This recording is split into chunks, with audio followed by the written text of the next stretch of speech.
إله إلا الله وحده لا شريك له وأشهد أن محمدا عبده ورسوله اللهم صل وسلم وبارك على نبينا محمد وعلى آله وأصحابه ومن تبعهم بإحسان إلى يوم الدين.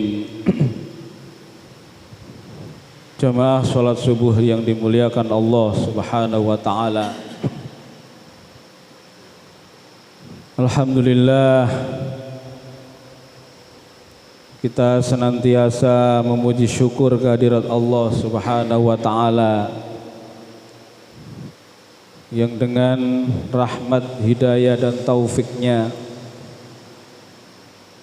kita masih diberikan kesempatan berupa umur yang panjang dan iman yang tetap menempel di hati dan dada kita semuanya.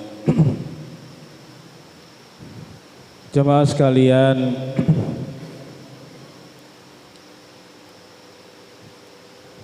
kelihatannya agak berkurang ya jemaah ini, mungkin karena kelelahan.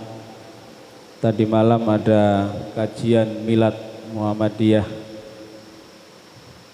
Tapi itulah sesungguhnya ujian. Bagaimana kita tetap bisa istiqomah, selalu mengedepankan taat kita kepada Allah dan Rasul-Nya dengan sekuat tenaga, dengan segala kemampuan yang kita punyai.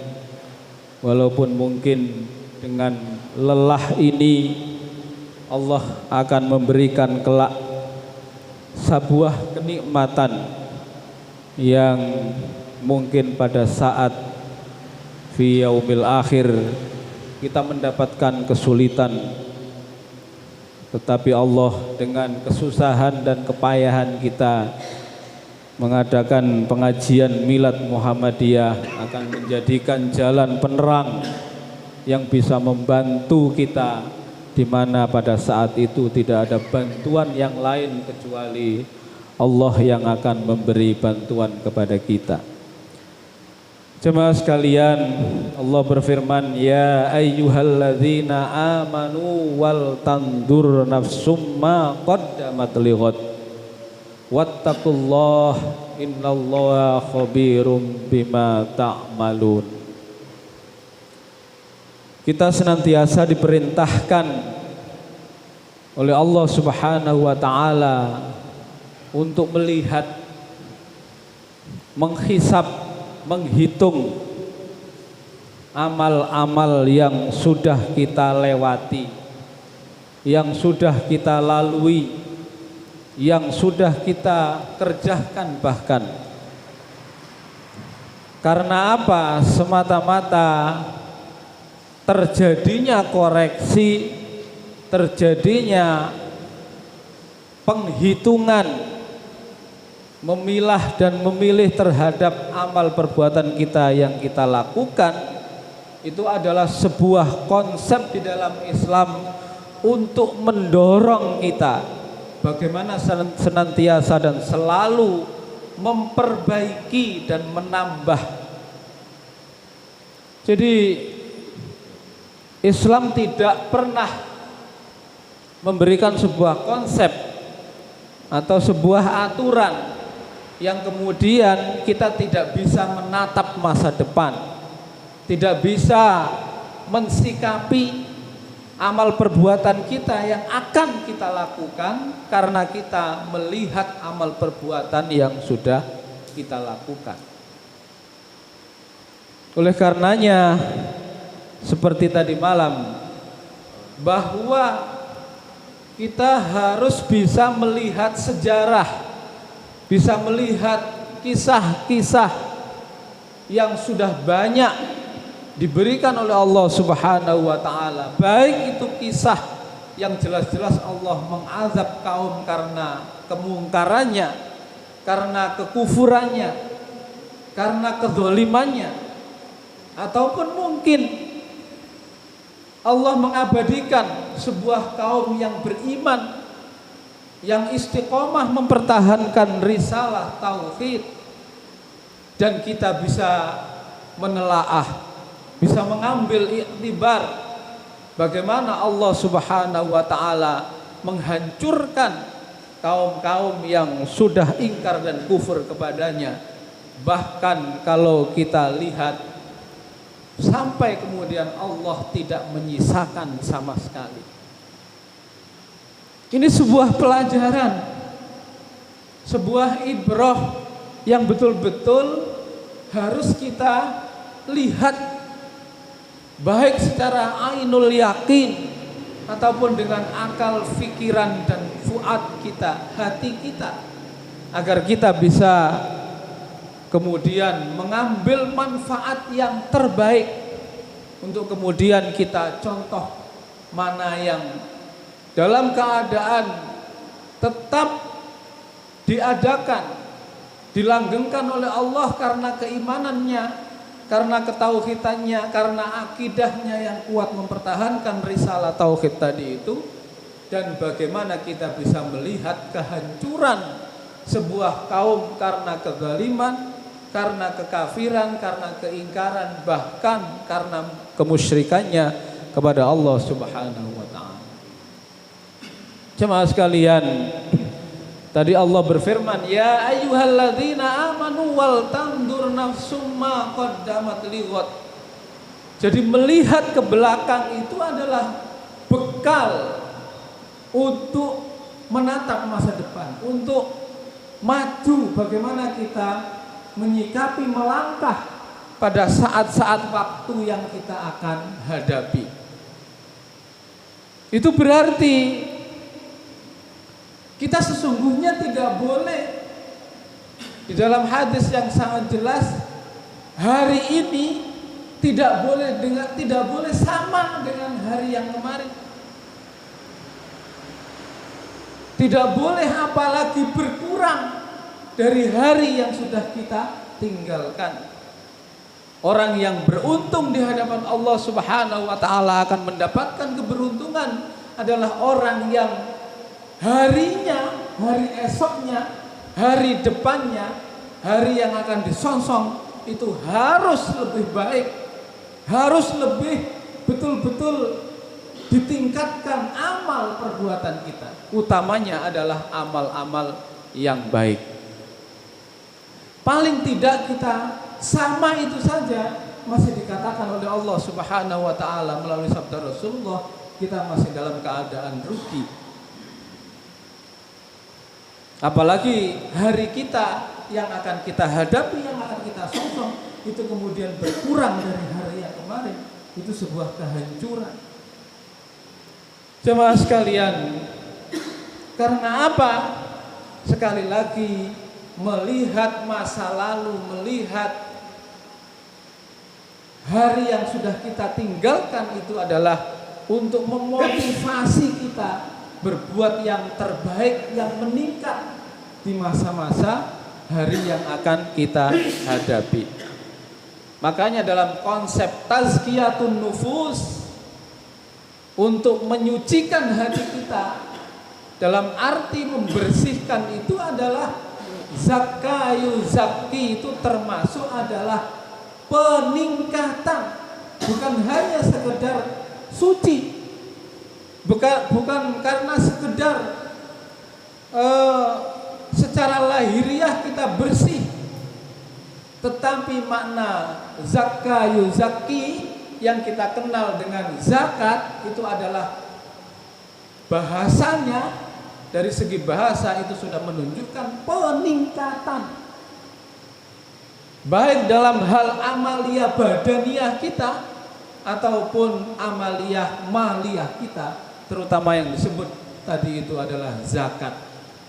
Maka sesungguhnya kalau kita bisa menelaah tazkiyatun nufus itu dengan makna yang hakiki, makna yang sebetulnya itu adalah sebuah peningkatan amal perbuatan, baik yang kita lakukan secara jasmaniyah badaniyah ataupun mungkin yang bersangkutan dengan maliyah kita. Berarti kesimpulannya, zakat kita tiap tahun mungkin, atau mungkin tiap haul yang sudah waktunya untuk dikeluarkan, mestinya kita harus tingkatkan. Mestinya kita harus lebih banyak dari tahun-tahun atau mungkin hari-hari yang sudah kita lakukan atau kita keluarkan zakat itu. Ini kalau kita telaah dengan jernih lagi, berarti kita disuruh oleh Allah Subhanahu wa taala untuk meningkatkan keadaan usaha kita. Karena apa? Zakat ini tidak akan pernah bisa bertambah kalau usaha atau kalau keadaan maliyah kita tidak bertambah, kecuali nanti pada sisi sodakoh dan infak. Karena sodakoh dan infak ini tidak ada nilai batas yang diatur oleh Islam. Tetapi kalau zakat ini jelas-jelas diatur oleh Islam, oleh Rasulullah Shallallahu Alaihi Wasallam. Berarti kesimpulannya, zakat kalau kita mau tingkatkan dengan konsep tazkiyatun nufus tadi, berarti tiap tahun harus meningkat zakat kita. Itu secara implisit, secara substansi kita disuruh oleh Allah Subhanahu wa taala untuk meningkatkan usaha kita, sehingga kemudian mencapai satu hasil yang meningkat, sehingga dengan hasil yang meningkat itu terjadi peningkatan tambahan zakat. Jemaah sekalian, dari satu aspek ini saja, dari sekian mungkin ribuan aspek yang bisa kita telaah, itu menunjukkan bahwa motivasi di dalam Islam memberikan kepada kita untuk berbuat yang terbaik, yang mulia, yang sungguh-sungguh, yang kerja keras dan sebagainya, itu sungguh telah dicanangkan oleh Allah Subhanahu wa taala dalam Al-Qur'an tadi, firman-Nya, ya ayyuhalladzina amanu wal tandur nafsum ma qaddamat lighad wattaqullah innallaha khabirum bima ta'malun.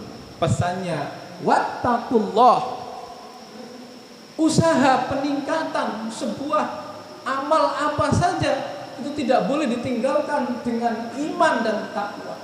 Wattaqullah innallaha khabirum bima ta'malun.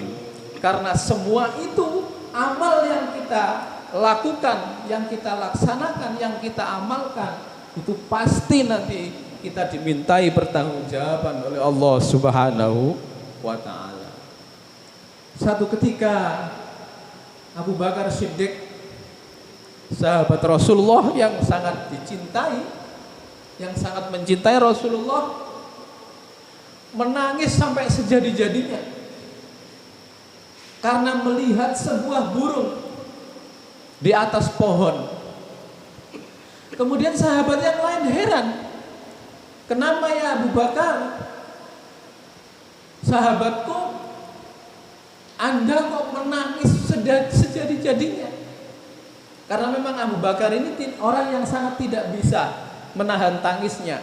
Jangankan melihat hikmah yang dia lihat itu, dibacakan Quran saja Abu Bakar itu kadang menangis. Makanya Abu Bakar susah untuk dijadikan imam mengganti Rasulullah, karena keadaan jasmaniyahnya itu sangat mudah tersentuh hatinya itu kalau ada bacaan Al-Quran, sehingga dia menangis sejadi-jadinya. Apa peristiwa yang ditangkap oleh Abu Bakar sehingga menangis itu? Melihat sebuah burung di atas pohon. Abu Bakar ini melihat burung ini, mengambil sebuah kesimpulan. Iya, burung itu berbuat apa saja, mau kemana saja, mau apa yang dia lakukan, itu tidak ada pertanggungjawaban di hadapan Allah Subhanahu wa taala. Karena binatang yang tidak punya, yang tidak diberikan oleh Allah tuntutan tanggung jawab. Tetapi Abu Bakar menangis karena saya sebagai manusia yang diberikan akal oleh Allah Subhanahu wa taala, yang diberikan pedoman Al-Qur'an, yang diberikan contoh Rasulullah, yang diberikan utusannya oleh Allah Subhanahu wa taala, itu semata-mata untuk menata amal perbuatannya. Dan amal perbuatannya ini akan dipertanggungjawabkan di hadapan Allah Subhanahu wa taala. Pada saat hari itu kita tidak akan bisa keluar dari hakim yang maha adil pada saat yaumul hisab, kecuali akan dibalas oleh Allah Subhanahu wa taala. Jadi Abu Bakar itu menangis karena saya berbuat apa saja, sekecil apa saja, itu akan dipertanggungjawabkan oleh Allah Subhanahu wa taala ketika dia menghadap Allah Subhanahu wa taala. Nah ini jamaah sekalian, seorang Abu Bakar yang jelas-jelas sahabat Rasulullah, yang termasuk mungkin 80 sampai 160 sahabat yang jelas-jelas masuk surga tanpa hisab.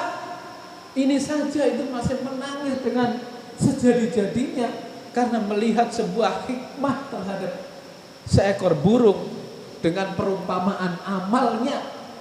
Karena amal binatang itu tidak dipertanggungjawabkan oleh Allah Subhanahu wa taala, tetapi amal kita sebagai manusia yang menjadi khalifah di bumi ini diberikan amanat Al-Qur'an, diberikan amanat kenabian, kerasulan yang sudah dicontohkan oleh Rasulullah, itu semua akan dipertanggungjawabkan, akan kita pertanggungjawabkan di hadapan Allah Subhanahu wa taala.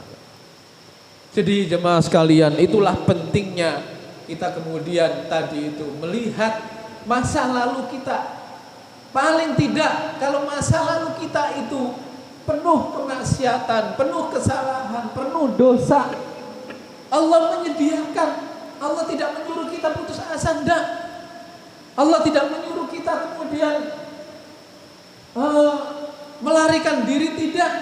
Tetapi Allah masih memberi peluang, pintu yang sangat besar untuk menghapus dosa kita itu lewat taubatan nasuha dan istighfar kepada Allah Subhanahu wa taala. Lah ini keberuntungan. Wa ma kana Allahu mu'adzibahum wa hum yastaghfirun. Allah tidak akan pernah mengadab kita sekalian, sebuah kaum atau mungkin sebuah negeri, asalkan di dalam negeri itu, di dalam kaum itu, atau mungkin di dalam diri kita ini masih punya kesadaran bahwa kesalahan itu adalah manusiawi dan punya kewajiban bagi kita untuk istighfar, taubatan nasuha kepada Allah Subhanahu wa taala. Makanya Allah memberikan sifat beliau adalah Ghafurur Rahim, zat yang selalu maha mengampuni dan maha welas asih kepada kita.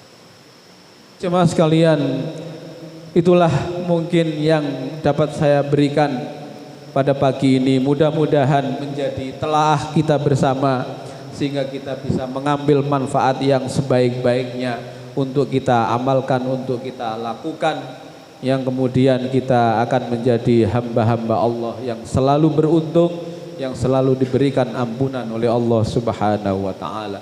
Kurang lebihnya saya mohon maaf. Akhiru da'wana alhamdulillahi rabbil alamin. Assalamualaikum warahmatullahi wabarakatuh.